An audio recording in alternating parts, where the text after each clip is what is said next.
ಪರಮ ಭಾವನೆ ಯಾರು ಮಾನವನ ಪರಮ ಮಿತ್ರರು ಯಾರವನ ಶತ್ರುಗಳು ಪರಮ ಮಿತ್ರರಾಗಿಹರು ಮಾನವಗೆ ದಾನ ಸಂಯಮಶೀಲ ವ್ರತ ತಪಗಳನ್ನು ಧರಿಸಲು ಪ್ರೇರೇಪಿಸುವರು ಅಂತೆ ಶತ್ರುಗಳಾಗಿಹರು ಹಿಂಸೆ ಸ್ವೇಚ್ಛಾಚಾರ ಮತ್ತು ಪ್ರಮೋದಗಳೆಡೆಗೆ ಅವನನ್ನು ಪ್ರೇರೇಪಿಸುವವರು.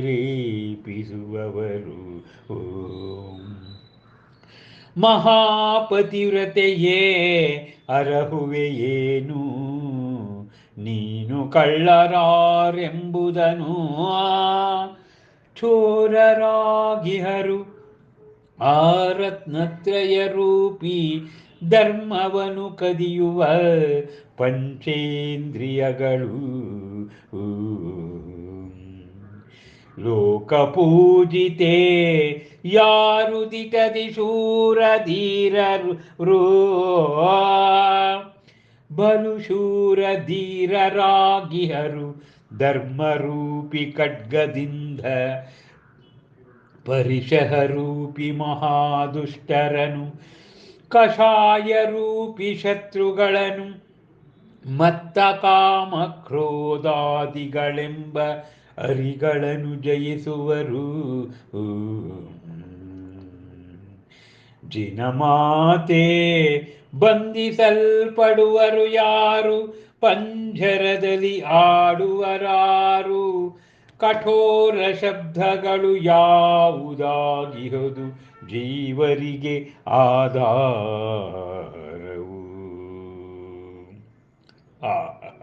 ಮಹಾವೀರ ಮಹಾದರ್ಶನದ ಶ್ರೀ ಗರ್ಭಾವತರ ಕಲ್ಯಾಣ ಸಂಪುಟದಲ್ಲಿ ಜಿನಮಾತೆ ಮತ್ತು ಸುರಕನ್ಯರ ನಡುವೆ ಸಂವಾದವಾಗುತ್ತಿದೆ.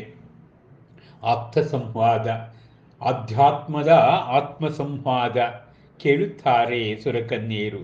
ಪರಮಪಾವನೆ, ಮಾನವರಿಗೆ ಯಾರು ಮಿತ್ರರು, ಯಾರು ಶತ್ರುರು?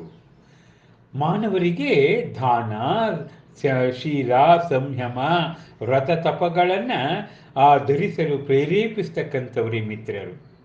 ಯಾರಪ್ಪ ಶತ್ರುಗಳು ಅಂದರೆ ಹಿಂಸೆ, ಸ್ವೇಚ್ಛಾಚಾರ ಮತ್ತು ಪ್ರಮೋದಗಳಿಗೆ ಯಾರು ಪ್ರೇರೇಪಿಸುತ್ತಾರೋ ಅವರೇ ಶತ್ರುಗಳು ಎನ್ನುತ್ತಾರೆ.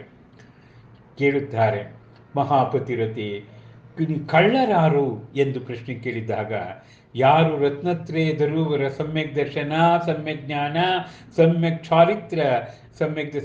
ಚಾರಿತ್ರ್ಯ ಧರ್ಮವನ್ನು ಈ ಕದಿತಕ್ಕಂಥ ನಮ್ಮಲ್ಲೇ ಇರ್ತಕ್ಕಂಥ ಪಂಚೇಂದ್ರಿಯಗಳೇ ಕಳ್ಳರು, ಬೇರೆ ಯಾರೂ ಅಲ್ಲ ಎನ್ನುತ್ತಾಳೆ. ಆಗ ಮತ್ತೊಂದು ಪ್ರಶ್ನೆ ಲೋಕಪೂಜಿತ ಯಾರು? ಯಾರು ನಿಜವಾದ ಶೂರರು?